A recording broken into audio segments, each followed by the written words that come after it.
Ebidensya na lang. 3 sentence pa lang yun eh. Last na. Oh, sa'yo ulit. Di ba sa'yo eh? May feel namin yung kawalan. Oh. Eh kasi di ba, parang, kunyari, inis, ayan.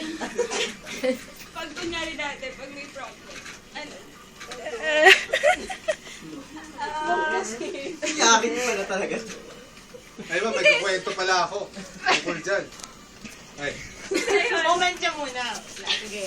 Pag, yun, pag may problema sa work or sa, ano, sa Saan? andyan siya para makinig sa'yo. Tapos, usually samahan niya maglakad para makapag-isip-isip ka. Tapos, Kahit pwede naman na mag-jeep ma'am.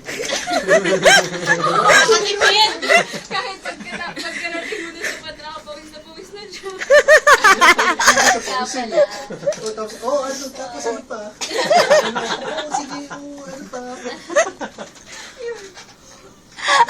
It's a near taken. Oh. Babalik po. Ang the box! Ako na-imagine ko na pag natapos yung